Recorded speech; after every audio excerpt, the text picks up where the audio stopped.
Praise the Lord. ஆண்டவராகிய இயேசு கிறிஸ்துவினுடைய நாமம் இந்த மாலை வேளையிலே மகிமைப்படுவதாக. டெய்லி ஈவினிங் டிவோஷனில் உங்கள் யாவரையும் சந்திப்பதில் மிகவும் மகிழ்ச்சி அடைகிறேன்.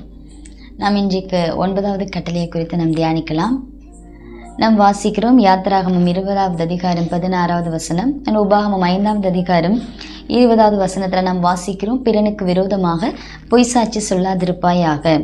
You shall not give false testimony against your neighbor.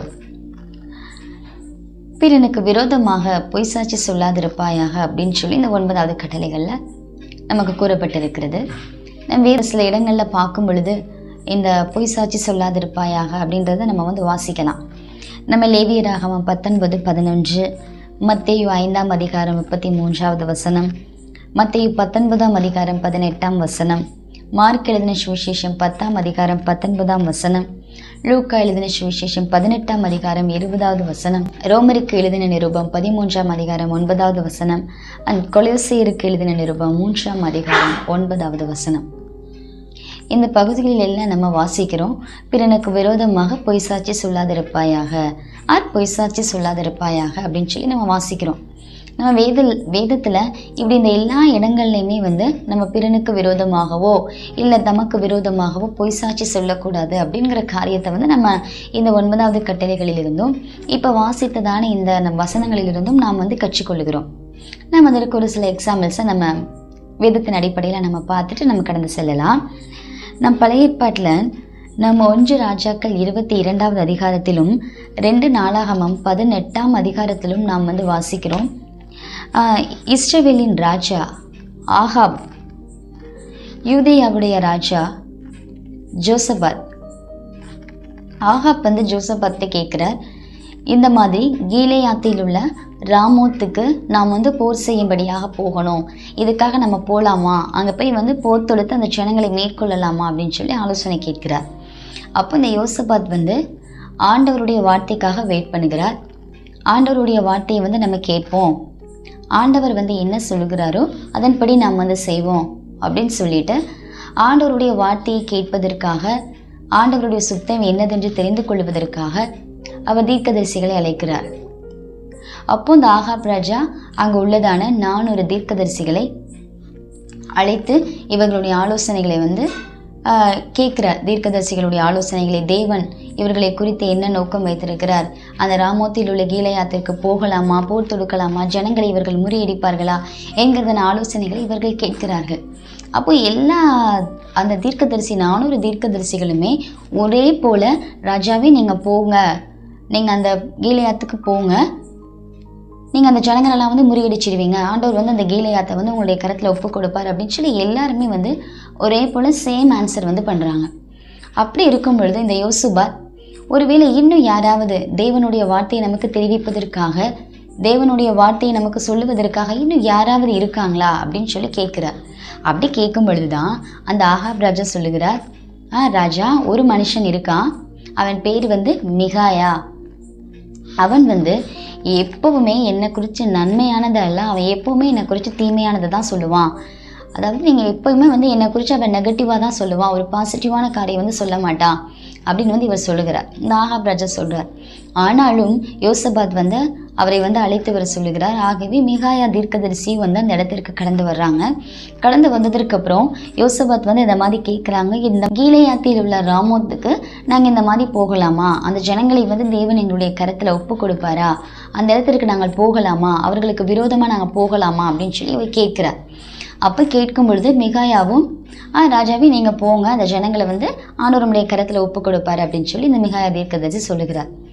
அப்போ ராஜா சொல்லுகிறார், தேவன் சொன்னதான காரியத்தை மாத்திரம் நீ சொல்லு, தேவன் சொல்லாத ஒரு காரியத்தை நீ எங்களுக்கு சொல்ல வேண்டாம் அப்படின்னு சொல்லி சொல்லும் பொழுது அந்த மிகாயா தீர்க்கதரிசி சொல்லுகிறார், ராஜாவே இஸ்ரவேலர்கள் இந்த இஸ்ரவேல் ஜனங்கள் மலையிலிருந்து நான் பார்க்கும் பொழுது சிதறப்பட்டவர்களாக அங்கும் இங்கும் இருந்து கொண்டிருக்கிறாங்க. ஆகவே நீங்கள் அந்த இடத்திற்கு நீங்கள் போகக்கூடாது அப்படின்னு சொல்லி தேவன் சொல்லுகிறார் அப்படின்னு தேவனுடைய வார்த்தைகளை இவங்களுக்கு சொல்கிறாங்க. சொன்ன உடனே இந்த ஆகாப் ராஜாவுக்கு கோபம் வருது. கோவம் அதுக்கடுத்து உள்ள சம்பவங்கள்லாம் நமக்கு தெரியும். நீ எப்படி இப்படி சொல்ல போச்சு, நான் ஏற்கனவே சொன்னேன்ல, இவன் என்னை குறித்து நன்மையானதை சொல்ல மாட்டான், தீமையானது தானே சொல்லுவான் அப்படின்னு சொல்லி இந்த ராஜா ஒரு பக்கம் சொல்கிறாரு. இந்த சிதேக்கியா தீர்க்கதரிசி வந்து வேகமாக வந்து இந்த மிகாயா உடைய கன்னத்திலே வந்து அவன் அறைந்தான், அவன் அடித்தான் அப்படின்னு சொல்லி நம்ம வந்து வேதத்தில் வாசிக்கிறார். அடித்துட்டு என்கிட்ட இருந்து ஆவியானவர் எப்போ விலகி ஓன்ட்ட வந்தார் அப்படின்னு சொல்லி அவர் வந்து கேட்குறார். அப்போது இந்த மாதிரி அந்த வீட்டில் அந்த அறையில் வந்து ஒளித்து கொள்ளும் பொழுது ஆவியானவர் வந்து உன்கிட்ட இருந்து என்கிட்ட வந்தார் அப்படின்னு சொல்லிலாம் வந்து அவர் சொல்லுகிறார். இப்போ அடுத்துள்ள காரியங்கள்லாம் நமக்கு தெரியும். அவருங்க வந்து அவிரோதமாக இவனை இந்த மிகாயா தீர்க்கதரிசி வந்து சிறையில் அடைச்சிடுறாங்க. ஆகாப் ராஜாவும் அப்புறம் யோசபாத் ராஜா வந்து இதுக்காக போகிறாங்க, போருக்காக போகிறாங்க. ஆனால் அதில் வந்து இஸ்ரவேல் ராஜாவை ஆகாப் வந்து மரித்து போகிறாங்க. அது எல்லாமே வந்து நமக்கு தெரியும். ஆனால் அந்த யோசபாத் ராஜா வந்து சமாதானமாக திரும்பி வந்துடுறாங்க. அவங்க அந்த போரில் வந்து மாலை வரையும் அந்த சூரியன் அஸ்தமிக்கிற வரைக்கும் உயிரோடு இருந்து அப்புறம் அவங்க மரித்து போகிறாங்க அப்படின்னு சொல்லி நம்ம வேதத்தில் வாசிக்கிறோம். அப்போ இந்த இடத்துல பாருங்கள், எல்லா தீர்க்கதரிசிகளுமே ஒரே போல் பொய்யா வந்து தீர்க்க தரிசனம் சொன்னாங்க. ஆண்டவர் வந்து சொல்லாத ஒரு வார்த்தையை சொன்னாங்க. தேவன் வந்து அந்த ராமோத்தில் உள்ள கீலேயாத்தில் உள்ள ராமோத்துக்கு வந்து போகக்கூடாது அப்படின்னு சொன்னாங்க. ஆனால் இந்த தீர்க்கதரிசிகள் வந்து என்ன சொன்னாங்க, நீங்கள் போங்க ராஜாவே, நீங்கள் அங்கே போகலாம், உங்களுக்கு சமாதானம் வரும், அந்த ஜனங்கள் உங்களுடைய கரத்தில் வந்து ஆண்டவர் கொடுப்பாரு அப்படின்னு சொன்னாங்க. அப்போ எல்லாருமே ஆனால் அந்த இடத்துல ஒரு வசனங்களை நம்ம வாசிக்கிறோம். தெய்வதூதர்கள்ட்ட வந்து ஆண்டவர் பேசும்பொழுது பொய் நாவியாக நான் அவர்களோடு கூட இருந்து நான் அவர்களுக்கு மத்தியில் நான் கிரியை செய்வேன் அப்படின்னு சொல்லி அந்த ஒரு வசனத்தை வந்து நம்ம அதை வாட்டி வந்து நம்ம வாசிக்கிறோம்.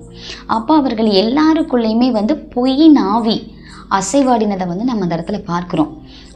அதனால தான் எல்லா தீர்க்கதரிசிகளுமே சேமாக ஒரே ஆன்சராக அவங்க சொன்னாங்க, நீங்கள் போகலாம் அப்படின்னு சொல்லி. ஆனால் மிகாயா தீர்க்கதரிசி மாத்திரம் சரியாக தேவன் எந்த வார்த்தையை சொல்லுகிறாரோ அந்த வார்த்தையை சரியாக வந்து அந்த யோசபாத் ராஜாவுக்கும் ஆகாப் ராஜாவுக்கும் அவனும் தெரிவிக்கிறவனாக வந்து இருந்தான். இப்போ பாருங்க, அன்னைக்கு எல்லா தீர்க்கதரிசிகளுமே வந்து பொய் தான் சொன்னாங்க. ஆனால் அன்றைக்கு அவர்கள் சொன்னதான பொய் தான் வந்து அன்றைக்கி எல்லாராலையும் வந்து அங்கீகரிக்கப்பட்டது, எல்லாராலையும் நம்பப்பட்டது. ஆனால் அந்த உண்மையை பேசுகிறதான, உண்மையாக தீர்க்க தரிசனம் சொல்லுகிறதான, உண்மையாக தேவனுடைய வார்த்தையை சொல்லுகிறதான மிகாயா தீர்க்கதரிசியினுடைய வார்த்தை வந்து அந்த இடத்துல அங்கீகரிக்கப்படலை. பொய் தான் வந்து அதிகமாக அந்த இடத்துல உறுதியாக்கப்பட்டதையும் அந்த ஜனங்களால் நம்பப்பட்டதையும் வந்து நம்ம இந்த பகுதியில் வாசிக்கிறோம். அதே போல் நம்ம எரேமியா 28வது அதிகாரத்தில் நம்ம வாசிக்கிறோம். அதே சிதேக்கியா என்கிற ராஜா வந்து யூதாவை அரசாண்டு கொண்டிருந்ததான அந்த நாட்களில் சிதேக்கியா என்கிறதான ஒரு தீர்க்கதரிசி எழும்பி அவன் தேவன் சொல்லாத ஒரு காரியத்தை வந்து அந்த ஜனங்களுக்காக வந்து சொல்கிறான். நீங்கள் வந்து பாபிலோனுக்கு வந்து சிறைப்பட்டு போனீங்க, அந்த எதெல்லாம் வந்து அந்த பாபிலோனியர்கள் வந்து நம்முடைய இந்த நாட்டிலேருந்து எதெல்லாம் கொண்டு சிறைப்பிடிச்சிட்டு போனாங்களோ அதெல்லாம் வந்து 2 வருஷத்துக்குள்ளே அவங்க எடுத்துகிட்டு போன எல்லாத்தையுமே வந்து 2 வருஷத்துக்குள்ளே நம்மளுடைய பட்டணத்திற்கு கொண்டு வந்து அவங்க வந்து கொடுத்துருவாங்க. ஒரு ராஜா எகோனியா ராஜாவையும் சில யூதர்களையும் வந்து அவங்க சிறைப்பிடிச்சிட்டு போனாங்க இல்லையா, அவங்களையும் வந்து அந்த ராஜாவையும் அந்த யூதர்களையும் கொண்டு வந்து நம்மளுடைய நாட்டில் வந்து விட்டுருவாங்க அப்படின்னு சொல்லி தேவன் சொல்லாத ஒரு வார்த்தையை வந்து இந்த அனனியா தீர்க்கதரிசி அந்த ஜனங்களுக்கு வந்து யூதேய ஜனங்களுக்கு வந்து சொல்லுகிறத பார்க்குறோம். தேவன் வந்து அந்த காரியத்தை வந்து அவன்கிட்ட சொல்லவே இல்லை, இந்த மாதிரி சொல்லு அப்படின்னு சொல்லி. ஆனால் இவனுடைய நோக்கத்துக்காக அவன் தேவனுடைய வார்த்தையை ஜனங்களுக்கு பொய்யாக அவன் தீர்க்க தரிசனம் சொல்லுகிறான்.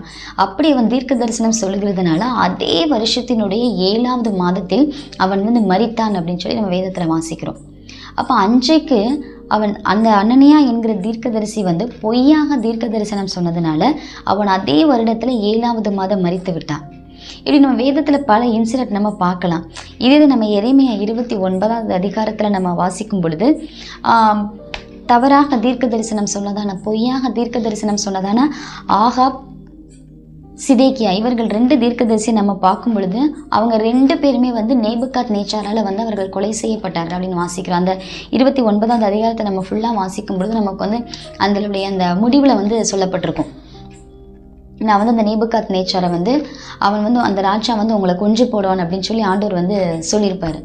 அப்போ இவர்கள் பொய்யாக யாரெல்லாம் தேவன் சொல்லாத ஒரு காரியத்தை பொய்யாக ஜனங்களிடம் சொன்னார்களோ, பொய்யை பரப்பினார்களோ அவர்கள் எல்லாருமே வந்து வேதத்தில் வந்து யாருமே வந்து நல்லா வாழலை, எல்லாருமே வந்து அழிந்து போனார்கள். அதே வருடத்தில் வந்து மரித்து போனார்கள், இல்லை கொஞ்ச நாளில் வந்து மரித்து போனார்கள் அப்படின்னு சொல்லி தான் வேதம் வந்து சொல்லுது. அப்போது பொய்யாக நம்ம கட்டளை வந்து நமக்கு என்ன, பிறனுக்கு விரோதமாக பொய் சாட்சி சொல்லாதிருப்பாயாக. அதுக்கு ஒருவேளை பிறனுக்கு விரோதமாக இருக்கலாம், அல்லது நம்மளுடைய ஆதாயத்திற்காக இருக்கலாம். ஆனால் பொய் சாட்சி சொல்லாதிருப்பாயாக அப்படின்னு சொல்லி தான் கட்டளை வந்து சொல்லுது. நம்ம அது மாத்திரம் இல்லாமல் எரேமியா அதிகாரத்தில் நம்ம வாசிக்கிறோம், ஆகாப் சிதேக்கியா என்கிறதான தீர்க்கதரிசிகள் ஜனங்களுக்கு விரோதமாக தேவன் சொல்லாத ஒரு வார்த்தையை அவர்கள் பொய்யாக தீர்க்க தரிசனம் சொன்னதின் நிமித்தமாக ஆண்டவர் வந்து அவர்களை பார்த்து சொல்லுகிறார், நேபுகாத் நேச்சார் வந்து இந்த ஜனங்களுடைய கண்களுக்கு முன்பதாக, உங்களுடைய கண்களுக்கு முன்பதாக இவர்களை வந்து கொன்று போடுவான் அப்படின்னு சொல்லி ஆண்டவர் வந்து சொல்லுகிறார், அவர்களை பார்த்து சொல்லுகிறார். அதே போல் வந்து அவர்களுக்கு வந்து நேரிட்டது. தேவன் சொல்லாத ஒரு காரியத்தை தேவன் இதை சொன்னார் அப்படின்னு சொன்னதுனால அவர்கள் வந்து அந்த ராஜாவால், சிறைப்பிடிக்கப்பட்டு போன அந்த ராஜாவால் அவர்கள் வந்து கொல்லப்பட்டார்கள் அப்படின்னு வந்து நம்ம வாசிக்கிறோம்.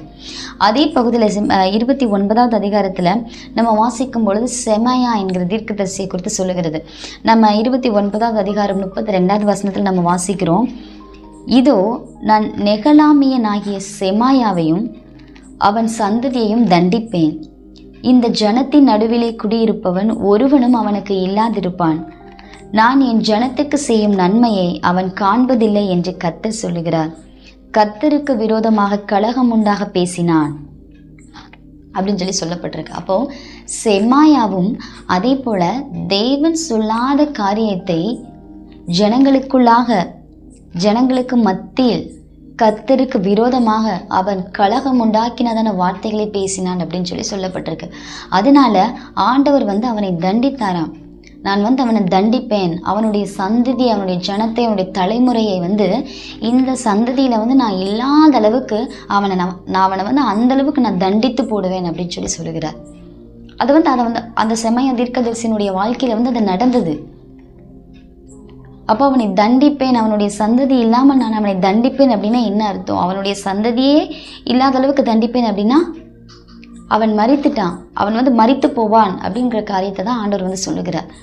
அப்போது பொய்யாக யாரெல்லாம் வந்து தீர்க்க தரிசனம் சொன்னாங்களோ, தேவனுக்கு விரோதமாக, தேவனுடைய வார்த்தைக்கு விரோதமாக, ராஜாக்கு விரோதமாக, இஸ்ரவேல் ஜனங்களுக்கு விரோதமாக யாரெல்லாம் பொய்யாக தீர்க்க தரிசனம் சொன்னார்களோ, பொய்யான வார்த்தைகளை அவர்கள் மத்தியில் பரப்பினார்களோ, அவர்கள் எல்லாருடைய முடிவுமே மரணமாக தான் இருந்தது. யாருடைய முடிவுமே ஒரு ஆசீர்வாதமாவோ இல்லை ஒரு சமாதானமாவோ வந்து இல்லை. ஒரு நார்மலான ஒரு லைஃப் கூட அவங்களுக்கு இல்லை. யாரெல்லாம் பொய்யை பரப்பினார்களோ அவர்கள் எல்லாருடைய வாழ்க்கையிலுமே அவர்களுடைய முடிவு வந்து மரணமாக தான் இருந்தது அப்படின்னு நம்ம பார்க்குறோம். இப்படி நாம் பிறனுக்கு விரோதமாக மாத்திரம் பொய் சாட்சி சொல்லாதே, பொய் சாட்சி சொல்லக்கூடாது அப்படின்னு சொல்லி இல்லை, நம் பிறருக்கு விரோதமாகவும் ஓகே சரி, நம்மளுடைய ஆதாயத்துக்காகவும் சரி நாம் பொய் சாட்சி சொல்லக்கூடாது அப்படின்னு சொல்லி தான் வேதம் நமக்கு மிகவும் தெளிவாக கற்றுக் கொடுக்கிறதுங்க. நம்ம வேதத்தில் வந்து எவ்வளவோ காரியங்கள் நம்ம இப்படி பார்த்துட்டே போகலாம். யாரெல்லாம் வந்து பொய் சொன்னார்களோ தேவனுக்கு விரோதமாக, ஜனத்திற்கு விரோதமாக, தன்னுடைய ஆதாயத்திற்காக, அவர்கள் யாருமே வந்து நல்லா வாழ்ந்ததா வேதம் வந்து சொல்லவே இல்லை. இது ரொம்ப ஒரு தவறான காரியம். பிறருக்கு விரோதமாக, தேவனுக்கு விரோதமாக நாம் பொய் சாட்சி சொல்லுவது, பொய்யாக ஒரு காரியத்தை பரப்புவது, நாம் இப்படி இருக்கக்கூடாது என்றுதான் வேதம் நமக்கு எச்சரிக்கிறது. நம்ம வந்து ஒரு பொய் சொன்னாதான் அது வந்து பொய் அப்படின்னு சொல்லி நம்ம சொல்ல முடியாது. நான் ஃபார் எக்ஸாம்பிளுக்கு நான் என்ன சொல்கிறேன் அப்படின்னா, இப்போ யாராவது நம்ம ஏதாவது ஒரு தப்பை நம்ம செஞ்சுருப்போம், இப்போ யாராவது நம்ம அப்படி அடிச்சிட்டோம் இல்லை ஒரு திட்டோம்னு வச்சுக்கோங்களேன். இப்போ யாராவது நம்மள்ட்ட கேட்குறாங்கன்னா இல்லை நான் எதுவுமே பண்ணலை அப்படின்னு நம்ம சொல்லிடுறோம். அப்படி சொன்னது வந்து அது ஒரு பொய் தான். நம்ம அந்த இடத்துல வந்து ஒரு பொய்யாக தான் சாட்சி சொல்கிறோம். நம்ம பொய் சாட்சி கூறுகிறவர்களாம் அந்த இடத்துல இருக்கிறோம். ஆனால் நம்ம வேதத்தின் அடிப்படையில் நம்ம பார்க்கும் பொழுது அப்படி செய்தாலும் பொய் தான். ஆனாலும் அப்படி செய்தால் மாத்திரம் அது பொய் கிடையாது. இன்னும் ஒரு சில காரியங்கள் நம் வேதத்தினுடைய அடிப்படையில் பார்க்கும் பொழுது 1 யோவான் 2ஆம் அதிகாரம் 4வது வசனம் சொல்லுகிறது, அவரை அறிந்திருக்கிறேன் என்று சொல்லியும் அவருடைய கற்பனைகளை கை கொள்ளாதவன் பொய்யனாயிருக்கிறான் அப்படின்னு சொல்லி சொல்லப்பட்டிருக்கு. இப்போ பாருங்க, நம்ம ஆண்டவராகிய இயேசு கிறிஸ்துவை நாம் அறிந்திருக்கிறோம். அவர் யாருன்னு நமக்கு தெரியும். அவர் நன்மை செய்கிறவர்னு தெரியும். நம்மை மன்னிக்கிறவன் தெரியும். அவர் இரக்கமுள்ளவர், கிருபை உள்ளவர் நமக்கு தெரியும். அவர் அன்புள்ளவர் நமக்கு தெரியும். அதே சமயம் நம்மை அவர் கண்டிக்கிறவர், நம்மை தண்டிக்கிறவர் அப்படின்னு நமக்கு தெரியும். ஆனாலும் அவரை நாம் எல்லா விதத்திலும் அறிந்திருந்தாலும் அவர் சொன்னதான கற்பனைகளையும் கட்டளைகளையும் நாம் கை கொள்ளாமல் இருந்தோமானால் நாம் பொய்யனா இருக்கிறோம் என்று சொல்லி வேதம் சொல்லுகிறது. நான் அதே 1 யோவான் 4ஆம் அதிகாரம் 20வது வசனத்தில் வாசிக்கிறோம், தேவனிடத்தில் அன்பு கூறுகிறேன் என்று ஒருவன் சொல்லியும் தன் சகோதரனை பகைத்தால் அவன் பொய்யன் அப்படின்னு சொல்லப்பட்டிருக்கு. அப்போ நம்ம என்னதான் தேவனிடத்தில் அதிகமாக அன்பு கூறினாலும், தேவனுக்காக நம்ம அதிகமாக கொடுத்தாலும், தேவனை நாம் அதிகமாக உண்மையோடு ஆராதித்தாலும், அவருடைய சமூகத்தில் நம்ம ரொம்ப நேரம் காத்திருந்தாலும், நம்மளுடைய சகோதரனை நாம் பகைத்தோமானால், நம்முடைய சகோதரியை நாம் பகைத்தோமானால், அவர்களுக்கு விரோதமாக சில காரியங்களை நாம் செய்தோமானால், பேசினோமானால், நாம் தேவனுக்கு முன்பதாக பொய்யர்களாக இருக்கிறோம் அப்படின்னு சொல்லி வேதம் சொல்லுதுங்க. இப்போ இன்றைக்கு நம்ம நிறைய நேரங்களை நம்ம நினச்சிட்டு இருக்கோம், நம்ம ஒருவருக்கு விரோதமாக செஞ்ச காரியத்தை நாங்கள் ஆமாம் நான் செய்தேன் அப்படின்னு சொல்கிறதுக்கு பதிலாக செய்யலை அப்படின்னு சொல்கிறது தான் நிறைய நேரங்களில் பொய் அப்படின்னு சொல்லி நம்ம நினச்சிட்டு இருக்கோம். ஆனால் தேவனுடைய கற்பனைகளை நாம் கை கொள்ளாமல் இருக்கும் பொழுதும், நம்மளுடைய சகோதரனை நம்மளுடைய சகோதரியை நாம் பகைக்கும் பொழுதும் நாம் பொய்யர்களாக இருக்கிறோம் அப்படின்னு சொல்லி தேவன் சொல்லுகிறார். இன்றைக்கு நாம் நிறைய நேரங்கள் அப்படி தான் இருக்கும். நாம் ஒவ்வொரு முறை நம் வேதத்தை வாசிக்கும் பொழுதும் தேவன் நம்மோடு கூட தானே இடைப்படுகிறதான ஒவ்வொரு வார்த்தைகளையும் நாம் சற்று அதை ஆராய்ந்து நிதானித்து பார்க்கிறவர்களாக நாம் இருக்கணும். ஏதோ ஒரு வசனத்தை நாம் வாசிக்கிறோம் அப்படின்னா, ஏதாவது ஒரு சம்பவத்தை நம்ம வேதத்தில் நம்ம வாசிக்கிறோம் அப்படின்னா, அந்த சம்பவத்துக்கும் நம்மளுடைய லைஃப்பையும் நம்ம கம்பேர் பண்ணி பார்க்கணும். அப்படி இருக்கும்பொழுது தான் நம்மளுடைய லைஃப்பில் இருக்கிறதான குறைகள், நம்மளுடைய வாழ்க்கையில் உள்ளதை மாற்ற வேண்டிய காரியங்கள் நமக்கு தெரியும். அப்போ நாம் தேவனுடைய கற்பனைகளை கைக்கொள்ளாமல் இருக்கும் பொழுதும், பிறனுக்கு விரோதமாக, தன்னுடைய சகோதரனுக்கு விரோதமாக, தன்னுடைய சகோதரிக்கு விரோதமாக சில காரியங்கள் நாம் செய்யும் பொழுதும், யோசிக்கும் பொழுதும், அவர்களை பகைக்கும் பொழுதும் நாம் பொய்யர்களாக இருக்கிறோம் அப்படின்னு சொல்லி வேதம் சொல்லுதுங்க.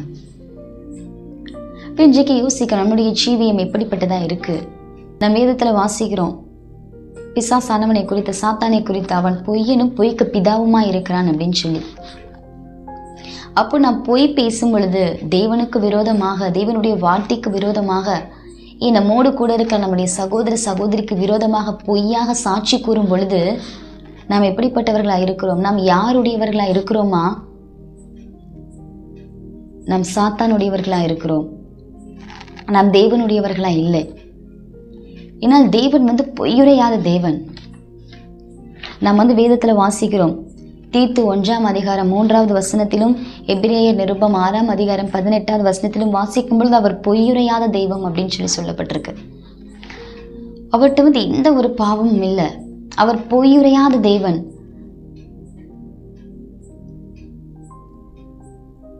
அப்போ நாம் பொய் சொல்லும் பொழுது, நாம் பொய் சாட்சி கூறுகிறவர்களாக இருக்கும் பொழுது நாம் ஒரு நாளும் தேவனுடைய பிள்ளைகளாக நாம் இருக்க முடியாது. நாம் தேவனுடைய பிள்ளைகள் என்று நாமும் சொல்ல முடியாது. நாம் பொய்யாக சாட்சி கூறுவோமானால் சாத்தானுடையவர்களாக இருக்கிறோம் என்று அர்த்தம். 1 சாமுவேல் 15ஆம் அதிகாரம் 29வது வசனத்தில் வாசிக்கிறோம், இஸ்ரவேலின் ஜெயபலமானவர் பொய் சொல்லுகிறதும் இல்லை, தாம் சொன்னதற்காக மனஸ்தாபப்படுகிறதும் இல்லை, மனம் மாற அவர் மனுஷன் அல்ல என்றார். அப்போ அவர் பொய் சொல்லுகிற தேவன் அல்ல, அவர் பொய் உரையாத தேவன். அவர் எந்த ஒரு காரியத்தையும் பொய்யாக அவர் சொல்ல மாட்டார். ஏதாவது ஒரு காரியத்தை தேவன் சொன்னார் என்றால் பின்பு அதற்காக அவர் மனஸ்தாபப்படவும் மாட்டார். ஏனென்றால் அவன் மனம் மாறுவதற்கு அவர் மனுஷன் அல்ல அப்படின்னு சொல்லி நம்ம வாசிக்கிறோம் இந்த இடத்துல. அப்போ மனுஷன் மனம் மாறுவான், மனுஷன் பொய் சொல்லுவான். ஆனாலும் தேவன் பொய் உரையாதவராக இருக்கிறபடியினாலே நாமும் பொய் உரைக்காதவர்களாக, பொய் சாட்சி சொல்லாதவர்களாக நாம் இருக்கணும் என்று சொல்லி தேவன் அதிகமாக நம்மிடம் அதை எதிர்பார்க்கிறார். என்னுடைய லைஃப்பில் நடந்ததை நான் இந்த நேரத்தில் நான் சொல்ல முடியுங்க, தைரியமாக சொல்ல முடியும். நான் 2nd இயர் பைபிள் காலேஜ் படிச்சுட்டு இருக்கும்போது ஒரு காரியத்தை என் மேலே பொய்யா அவதூறாக சொல்லிட்டாங்க, பேசிட்டாங்க. ஆனால் அது ஆண்டவருக்கு தெரியும், எனக்கு தெரியும் நான் அதை பண்ணேனா நான் பண்ணலையா அப்படின்னு சொல்லி. அதை உண்மையாக சொல்லப்போனால் நான் பண்ணலை, அது எதுவுமே எனக்கு தெரியாது. ஆனாலும் அதை பொய்யா சொல்லிட்டாங்க. அது காலேஜ் ஃபுல்லாக பரவிடுச்சு. அது எனக்கு ரொம்ப சீக்கிரமாக எனக்கு தெரியல. கொஞ்சம் நாள் கழிச்சு, ஒரு லேட்டாக தான் ஒரு நாள் வரும்பொழுது அது எனக்கு தெரிய ஆரம்பித்தது. நான் எங்கே போனாலும் சாப்பல் சர்வீஸாக இருக்கட்டும், ஒரு ஈவினிங் ப்ரேயர்ஸாக இருக்கட்டும், இல்லை கிளாஸாக இருக்கட்டும், இல்லை நான் ஃப்ரெண்ட்ஸ் கூட இருக்கிறதா இருக்கட்டும், ஒர்க் பண்ண கீழே போகிறதா இருக்கட்டும், எங்கே போனாலும் நான் என்ன காரியங்களை செஞ்சாலும் எல்லோரும் என்னை பார்க்குற பார்வையும் எல்லோரும் என்கிட்ட பேசுகிற வார்த்தைகளுமே வந்து ரொம்ப ஒரு மாதிரி டிஃப்ரெண்ட்டாக தான் இருக்கும். ஏன்னா என்னை குறித்து அவங்க சொன்னதான ஒரு பொய்யான சாட்சி, பொய்யான வார்த்தைகள், அந்த நிமித்தமாக அந்த நேரங்கள் என்னுடைய வாழ்க்கையே டோட்டலாக சேஞ்ச் ஆயிடுச்சு அப்படின்னு நான் சொல்லுவேன். என்னால் எதுவுமே வந்து பண்ண முடியாது. அந்த டைமிங்கில் கிட்டத்தட்ட 3 months என்னால் எதுவுமே வந்து பண்ண முடியல. நான் ரொம்ப கஷ்டப்படுவேன்.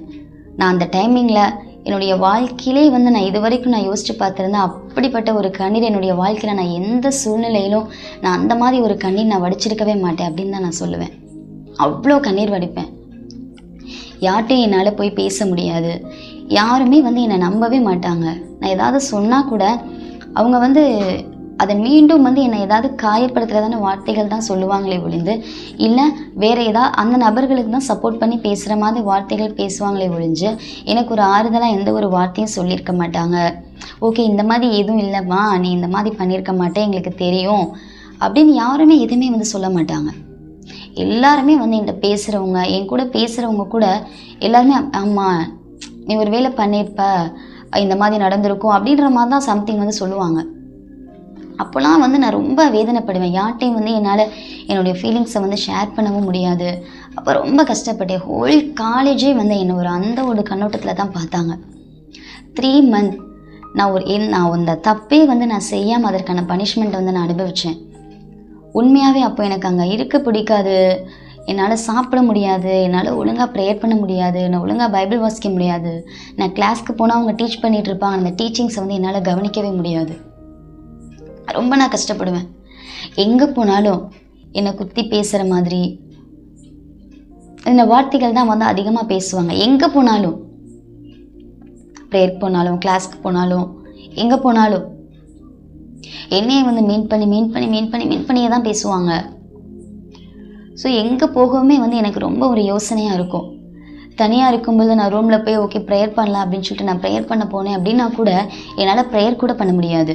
நான் போய் உட்காந்துட்டு நான் அழுதுட்டு மாத்திரம்தான் இருப்பேன். தேவனுடைய சமூகத்தை நான் அழுதுட்டு தான் வருவேன். அந்த 3 monthsமே என்னால் சொல்லப்போனால் ஒழுங்காக நான் அந்த டைமிங்கில் நான் தூங்கக்கூட இல்லை, நான் ஒழுங்காக சாப்பிடலை, நான் ஒழுங்காக யார்ட்டையும் பேசலை, நான் அப்படி தான் இருந்தேன். என் வீட்டில் இருந்து அம்மா கால் பண்ணாங்க அப்படின்னா கூட எனக்கு கொண்டு வந்து கொடுக்க மாட்டாங்க. ஸோ ரொம்ப கஷ்டம். ரொம்ப அழுவேன் ஆண்டவருடைய சமூகத்தில். ஆண்டவரே, நான் ஒரு தப்பை நான் செஞ்சேன் அப்படின்னா எனக்கு இந்த விஷயங்கள்லாம் வந்து எனக்கு பெருசாக தெரியாது. ஆனால் ஒரு தப்பு செய்யாமல் இருக்கும் பொழுதே என்னுடைய தண்டனைகள் வந்து ரொம்ப அதிகமாக இருக்குது, இதை என்னால் ஏற்றுக்கவே முடியல, எனக்கு ரொம்ப கஷ்டமாக இருக்குது அப்படின்னு சொல்லி நான் ஆண்டவருடைய சமூகத்தில் ஒவ்வொரு நாளும் நான் புலம்புவேன், அழுவேன், ரொம்ப நான் கண்ணீர் வடிப்பேன். யாருமே என்னை நம்பவும் மாட்டுறாங்க ஏசப்பா அப்படின்னு சொல்லி நான் ரொம்ப அழுவேன். நிறைய டைம் ஆண்டோட்ட வந்து நான் சொல்லி அழுதுருக்கேன். நான் தனியாக இருக்கும் பொழுது, நான் ரூமில் நைட்டு தூங்கும்போது ரொம்ப கஷ்டம், யாருமே நம்ப மாட்டாங்க. சில டைம் பாத்ரூமில் போய் டேப்பை ரொம்ப ஸ்பீடாக நான் திறந்து விட்டு நான் அதிகமாக ரொம்ப அழுதுருக்கேன். 3 months என்னை சேப்பலில் லீட் பண்ணுறதுக்கோ என்னை மெசேஜ் கொடுக்குறதுக்கோ எதுக்குமே வந்து எனக்கு பெர்மிஷன் கொடுக்கல. என்னுடைய நேமை வந்து அந்த சேப்பல் லிஸ்ட்லேருந்து எடுத்துட்டாங்க. 3 months எடுத்துட்டாங்க. இன்னும் ரொம்ப ஒரு 100 பேர் 1000 பேர் அப்படி இருக்கிற 500 பேர் 200 பேர் அப்படி இருக்கிற காலேஜஸ்லாம் வந்து ரொம்ப இந்த மாதிரி பனிஷ்மெண்ட் கொடுத்தா அவங்களுக்கு பெரிய அளவில் தெரியாது. ஏன்னா அவங்களுடைய நேமே வந்து ரொம்ப எப்போவாவது ஒரு சில டைம் தான் வரும். அதனால் அது அவங்களுக்கு பெரிய பாதிப்பை உண்டாக்காது. ஆனால் எங்களுக்கு அப்படி கிடையாது. ரொம்ப நிறைய பேர்லாம் வந்து எங்கள் காலேஜில் ரொம்ப நிறைய பேர்லாம் படிக்கல, கம்மியான பேர் தான் படித்தோம். ஸோ எங்களுடைய நேம்ஸ் வந்து அதிகமாக அடிக்கடி ரிப்பீட்டடாக கொஞ்சம் வரும். மார்னிங் 5 o'clock வரும், ப்ரேயரில் லீட் பண்ணுறதோ இல்லை சாம்ஸ் டிவோஷன் பண்ணுறதோ வரும். அப்புறம் அங்கே கிளாஸ் டைமில் சர்பல் சர்வீஸில் லீட் பண்ணுறதோ மெசேஜ் பண்ணுறது வரும். ஈவினிங்கில் வரும், ஏதாவது ஃபாஸ்டிங் ப்ரேயர் அந்த மாதிரி ஏதாவதுல வரும், ஏதாவது மீட்டிங்ஸில் வரும். சண்டே சர்வீஸில் சங்கீதம் கொடுக்குற மாதிரி வரும். இப்போது இந்த மாதிரி அடிக்கடி வந்துகிட்டே இருக்கும். அப்போது அது எதுக்குமே வந்து என்னை அலோவ் பண்ணவே இல்லை. 3 months என்னை அலோவ் பண்ணவே இல்லை. அவ்வளோ வேதனையாக இருக்கும், எதுவுமே பண்ண முடியாது. ரொம்ப நான் கஷ்டப்பட்டு நான் ஆண்டவர்கிட்ட மாத்திரம்தான் நான் சொல்லி அழுவேன் அந்த டைம். அதை தான் என்னால் சொல்ல முடியும். ஏன்னா வீட்டில் இருக்கவங்கள்ட்டையும் என்னால் வந்து இந்த விஷயங்களை ரொம்ப இதாக அம்மாட்ட கூட என்னால் சொல்ல முடியல, அதை அவங்கள்ட்ட ஷேர் பண்ண முடியல. ஸோ யார்கிட்ட என்னால் சொல்லவும் முடியாது. ஏன்னா அந்த டைமிங்கில் எனக்கு அம்மாட்ட கூட பேசுகிறதுக்கான சுச்சுவேஷனும் எனக்கு இல்லை. அவங்க அதை கொடுக்கல, கால் பண்ணால் கூட தரமாட்டாங்க. அப்படிலாம் இருக்கும் பொழுது எனக்கு அந்த 3 மந்த்துமே ரொம்ப நான் நரகத்தில் இருக்கிறது போல் வந்து நான் அதை நம்ம கம்பேர் பண்ண முடியாது. ஆனாலும் அப்படிப்பட்டதான ஒரு சிந்தனைகள் வந்து என்னுடைய மைண்டில் அதிகமாக வந்ததை நான் உணர்ந்தேன். யாரையும் என்னால் ஃபேஸ் பண்ண முடியாது, அவ்வளோ ஒரு கஷ்டம். ஏன்னா அது எல்லாத்துக்கும் காரணம் அவர்கள் சொன்னதான ஒரே ஒரு பொய்யான வார்த்தை, பொய்யான சாட்சி. ஏதோ யாரோ அப்படி சொல்லிட்டாங்க, பொய்யா சாட்சி சொல்லிட்டாங்க, அதை பரப்பிட்டாங்க. ஆனால் இன்றைக்கு வரைக்கும் அந்த பொய்யான வார்த்தைகள் தான் எல்லாராலையுமே நம்பப்படுகிறதே ஒழிய உண்மை என்ன அப்படின்றத யாரும் ஆராயணும் அப்படின்னு அவசியம் கிடையாது. உண்மை என்ன அப்படின்றது யாரும் தெரிஞ்சுக்கவும் இல்லை, அதை தெரிஞ்சுக்கணும் அப்படின்னு விரும்புறதும் இல்லை. ஆனால் அந்த 3 மந்த்க்கு அப்புறம் உண்மையாகவே ஆண்டவருடைய கிருபை தான் நான் சொல்லணும். அந்த 3 மந்த் நான் வடிச்சு தான் நான் ஒவ்வொரு கண்ணீருக்கும் ஆண்டவர் எனக்கு அந்த 3 மந்த்க்கு அப்புறம் பலன் கொடுத்தாங்க. யார் என்னை குறித்து அப்படி தவறாக பேசினாங்களோ, யார் தவறாக பொய்யான சாட்சி கொடுத்தாங்களோ அவங்களுடைய வாயை கொண்டே தேவன் என்னை குறித்த ஒரு நற்சாட்சியை கூறும்படியாக வைத்து மறுபடியுமாக அந்த சாப்பல் லிஸ்ட்ல என்னுடைய நேமம் இருக்கும்படியாக தேவன் வைத்தார். நான் அதுக்கப்புறம் நான் சங்கீதம், நான் மெசேஜ் எல்லாம் லீட் பண்ணுறது எல்லாமே நான் கொடுக்க ஆரம்பித்தேன். ஆனாலும் அதெல்லாம் நான் கொடுக்க ஆரம்பித்தாலும் அந்த எண்ணங்கள், அந்த வேதனைகள் என்னுடைய உள்ளத்திலிருந்து மறையவே இல்லை. இது வரைக்கும் பல நேரங்கள், பல சூழ்நிலைகளை நான் கடந்து போகும் பொழுதும் ஒவ்வொரு முறையும் நான் அந்த காரியத்தை குறித்து நான் ரொம்ப அதிகமாக நான் ஃபீல் பண்ணுவேன். சில நேரங்களில் அந்த பாதைகளெல்லாம் தேவன் நம்மை நடத்தி வந்திருக்கார் அப்படின்னு சொல்லி நான் நினைப்பேன். ஆனாலும் சில நேரத்தில் நான் யோசிக்கும் பொழுது அதை என்னால் ஜீரணிக்கவே முடியாது, ரொம்ப கஷ்டமாக இருக்கும். நான் சில நேரங்களில் நான் அப்பாஸ்கிட்ட சொல்லி நான் ரொம்ப ஃபீல் பண்ணுவேன்.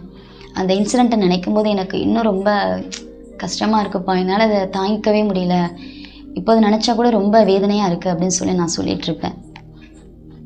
அவங்க ஆறுதல் சொல்லுவாங்க எனக்கு. ஸோ இப்போ இந்த விஷயங்கள் கூட என்னுடைய மேரேஜ் நடக்கிறதுக்கு முன்னாடி கூட இந்த விஷயங்கள்லாம் ஒருவேளை தடையாக இருந்திருக்கும். கண்டிப்பாக இதை குறித்து ஏதாவது யாராவது இதை குறித்து ஏதாவது ஒரு வார்த்தைகளோ இந்த சம்பவங்களோ யாராவது கண்டிப்பாக அவங்ககிட்ட சொல்லியிருப்பாங்க, பாஸ்டர்கிட்ட சொல்லியிருப்பாங்க அப்படின்னு தான் நான் நினைக்கிறேன். சொல்லாமல் எப்படி இருந்திருக்க மாட்டாங்க. ஆனாலும் அதையெல்லாம் தாண்டி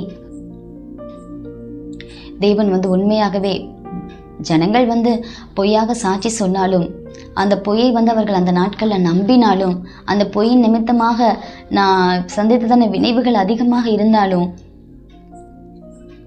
ஆனாலும் அந்த மேரேஜ் டைமில் அந்த மேரேஜ் காரியங்கள் ஆண்டவர் அது எல்லாமே பொய் அப்படின்றத ஆண்டவர் உண்மையாக என்னுடைய வாழ்க்கையில் நிரூபித்தார் அப்படின்றது அநேகருக்கு புரிஞ்சுதான் என்னன்னு தெரியல. அதை நான் உணர்ந்தேன். கண்டிப்பாக அதை அநேகர் புரிந்து கொள்ளுவாங்க. யாரெல்லாம் இது வரைக்கும் அப்படிப்பட்ட தாட்ஸ் இன்னும் அவங்களுடைய மைண்டில் இருக்கோ அந்த ஜனங்கள் எல்லாருமே அது போய் அது சும்மா பழி சுமத்துனது தான், அவள் அந்த தப்பை பண்ணலை, அந்த பொண்ணு அதை தப்பை பண்ணலை அப்படின்னு சொல்லி ஒரு நாள் கண்டிப்பாக புரிஞ்சுப்பாங்க அப்படின்னு நான் என்னோடய மேரேஜ் காரியங்களை அதை நான் ரொம்ப உணர்ந்தேன். இது வரைக்கும் நான் அந்த காரியங்கள் நான் அடிக்கடி யோசிப்பேன். அப்போ நான் எதுக்காக அதை நான் சொல்கிறேன் அப்படின்னா, நிறைய நேரங்களில் நாம் இப்படி தான் இருக்கோம். நான் என்னையும் சேர்த்து தான் சொல்கிறேன். நிறைய நேரங்களில் நம்மளுடைய வாழ்க்கையை நம்ம பார்க்குறத விட்டுட்டு எப்போவுமே நம்ம அடுத்தவர்களுடைய வாழ்க்கையை, மற்றவர்களுடைய வாழ்க்கையை தான் நம்ம பார்த்து கொண்டு இருக்கோம். அந்த பையன் என்ன பண்ணுறான், அந்த பொண்ணு என்ன பண்ணுறா, அவளுடைய வாழ்க்கை எப்படி இருக்கா, அவை தான் தப்பு பண்ணுறாளா, அவை தான் தப்பு பண்ணுறானா, அவளை போய் நம்ம கம்ப்ளைண்ட் பண்ணுவோமா, அவனை போய் இப்படி செய்கிறான் அப்படி செய்கிறான் நம்ம சொல்லுவோமா அப்படின்னு சொல்லி தான் நம்முடைய தாட்ஸ் இருக்கே ஒழிய நம்மளுடைய வாழ்க்கை எப்படிப்பட்டதான் இருக்குது அப்படின்னு சொல்லி நம்ம நிறைய நேரங்களில் பார்க்கறது கிடையாது. இப்போ நான் பிறருக்கு விரோதமாக நம் யோசிக்காமல் நம் பொய்யாக சாட்சி சொல்லுகிறதான அந்த பொய் சாட்சி அவருடைய வாழ்க்கையில் ஒரு மிகப்பெரிய பாதிப்பையும் மிகப்பெரிய விளைவுகளையும் கொண்டு வந்துடுது அப்படின்னு நான் சொல்கிறேன். ஸோ நம்ம ஒரு நாளும் நாம் பிறருக்கு விரோதமாக பொய்யாக மாத்திரம் நாம் சாட்சி சொல்லவே கூடாது. இப்போ ஒரு நபர் தப்பு செய்கிறாங்களா, அதை நாம் சொல்கிறது வேற, அவர்களை நாம் கண்டிக்கிறது வேற. இதே அவர்கள் எந்த ஒரு தப்புமே பண்ணாமல் இருக்கும் பொழுது, எந்த ஒரு தவறும் செய்யாமல் இருக்கும் பொழுது வீண் பழி அவர்கள் மேல் நாம் சுமத்தும் பொழுது அது ஒருவேளை அந்த தற்காலிக சூழ்நிலைகளுக்கு அது அவர்களுக்கு வந்து ஒருவேளை அது பாதிப்பாக விளைவுகளை ஏற்படுத்தக்கூடியதாக இருக்கும். ஆனால் ஃப்யூச்சரில் அந்த காரியம் நமக்கு தான் அது ஒரு வேதனையை தரக்கூடியதாக இருக்கும். அது ஒரு நாள் வந்து அப்படிப்பட்ட காரியம் தெய்வன் விரும்புகிறதான காரியம் வந்து கிடையாது. ஸோ ஒரு நாளும் நம் மற்றவர்களுக்கு விரோதமாக நம் பொய்யாக ஒரு நாள் நாம் சாட்சி சொல்லவே கூடாது. நாம் அப்படி இருக்கும் பொழுது உண்மையாகவே தேவன் அதற்கான விளைவுகளை வந்து நம்முடைய வாழ்க்கையில கொடுப்பார். என்னுடைய லைஃப் நான் அதை அனுபவிச்சேன் அப்படின்றதுக்காக நான் சொல்லலை. இன்னைக்கு நிறைய பேருடைய வாழ்க்கையில் இப்படிப்பட்ட காரியம் வந்து நடக்குது. நிறைய பேருடைய வாழ்க்கை குறித்து நான் கேள்விப்பட்டிருக்கேன். இப்போ ஒருத்தவங்க நல்லா இருந்தாங்க அப்படின்னா யாருக்கும் பிடிக்க மாட்டுது. ஒருத்தவங்க யார்ட்டையா நல்ல பேர் எடுத்துட்டாங்க அப்படின்னா கூட இருக்கவங்க அது பிடிக்க மாட்டுது. ஸோ அவங்களுக்கு விரோதமாக ஏதாவது ஒரு பொய்யா ஏதாவது ஒரு காரியத்தை சொல்லி அவங்களுக்குள்ளாக வந்து சண்டை போட்டு விட்டுறணும், அவங்கள பிரிச்சிடணும் அப்படின்ற தாட் தான் இன்றைக்கி எல்லாருக்குள்ளேயுமே வருது. ஆனால் அப்படிப்பட்ட தாட்ஸ் வந்து வரக்கூடாது. என்னைக்கு அந்த ஒரு தாட்ஸ் நம்முடைய மைண்டுக்கு வருதோ அப்போ தான் நம்ம அவர்களுக்கு விரோதமாக ஏதாவது ஒரு பொய்யான காரியத்தை யோசிக்கிறதும் பொய்யாக சாட்சி சொல்லுகிறதுமா இருக்கும். ஆனால் நம்ம அப்படி இருக்கக்கூடாது. நம்ம ஒரு நாளும் பொய் சாட்சி சொல்லுகிறவர்களாக நம்ம இருக்கக்கூடாது. நம்ம வேதத்தில் நம்ம வாசிக்கிறோம், வெளிப்படுத்துதல் 21ஆம் அதிகாரம் 8வது வசனத்திலும் 21ஆம் அதிகாரம் 27வது வசனத்திலும் 22ஆம் வசனம் 15வது வசனத்தில் நம்ம வாசிக்கிறோம், பொய் சொல்லுகிறவர்கள் வந்து தேவனுடைய ராஜ்யத்தில் பிரவேசிக்க மாட்டார்கள், அவர்கள் எல்லாருமே வந்து புறம்பாய் இருப்பார்கள், இரண்டாம் மரணமாகிய அக்கினியும் கந்தகமும் எரிகிற அக்கினி கடலிலே பங்கடைவார்கள் அப்படின்னு சொல்லலாம் சொல்லப்பட்டிருக்கு. இப்போ இன்றைக்கு நம் நிறைய நேரங்களில் நம் மற்றவர்களுக்கு விரோதமாக இல்லை நம்மளுடைய சுய ஆதாயத்துக்காக நாம் பொய் சொல்லுகிறவர்களாக இருக்கிறோம். நாம் அப்படி இருக்கும் பொழுது நம் தேவனுடைய ராஜ்யத்தை ஒரு நாளும் சுதந்திரிப்பதில்லை என்று சொல்லி வேதம் சொல்லுகிறது. நம்ம ஏற்கனவே வாசித்ததின்படி சாத்தான் பிசாசானவன் தான் பொய்யனும் பொய்க்கு பிதாவுமாய் இருக்கிறான். ஸோ நம்மளுடைய தேவனோ அவர் பொய்யுரையாத தேவன். அவர் பொய்யுரையாத தேவனாக இருக்கிறபடியினாலே நாமும் பொய் உரையாதவர்களாக பொய் சொல்லாதவர்களாக இருக்க வேண்டும் என்று சொல்லி தேவன் வந்து விரும்புகிறார். நீதிமொழிகள் 30ஆம் அதிகாரம் 8வது வசனத்தில் ஆகூர் என்கிற மனுஷன் ஜெபிக்கிறார், மாயையும் பொய் வசனிப்பையும் எனக்கு தூரப்படுத்தும், தரித்திரத்தையும் ஐஸ்வர்யத்தையும் எனக்கு கொடாதிருப்பீராக அப்படின்னு சொல்லி அவர் ஜெபிக்கிறார். இப்போ பாருங்க, அவர் ஜெபிக்கிறார், பொய் வசனிப்பை என்னை விட்டு விலக்கும், என்னை விட்டு தூரப்படுத்துங்க அப்படின்னு சொல்லி அவர் ஜெபிக்கிறார். அப்படி ஒவ்வொரு நாளும் நாம் நம்முடைய அனுதின வாழ்க்கையிலே நாம் தேவனை நோக்கி அப்படிப்பட்ட ஜெபத்தை ஏறெடுக்கிறவர்களாக இருக்கணும். ஆண்டவரை, பொய் வசனிப்புக்கு என்னுடைய நாவை விளக்குங்க, பொய் சாட்சிக்கு என்னுடைய இருதயத்தை தூரப்படுத்துங்க அப்படின்னு சொல்லி நாம் ஒவ்வொரு நாளும் ஜெபிக்கணும். ஒரு நாளும் மற்றவர்களுக்கு விரோதமாக, ஆண்டவரே நான் ஒரு நாளும் பொய் சாட்சி சொல்லக்கூடாது, பொய் சாட்சி சொல்லும்படியான எண்ணங்கள் என்னுடைய சிந்தையில் வரக்கூடாது, அல்லது என்னுடைய ஆதாயத்திற்காக என்னுடைய சுயத்திற்காக நான் ஒரு நாளும் பொய் சொல்லக்கூடாது, பொய்யாக ஒரு சாட்சியை எடுத்துரைக்க கூடாது அப்படின்னு சொல்லி நாம் ஒவ்வொரு நாளும் நாம் தேவனுடைய சமூகத்தில் நாமும் ஜெபித்தது போல நாமும் ஜெபிக்கிறவர்களாக இருக்கணும்.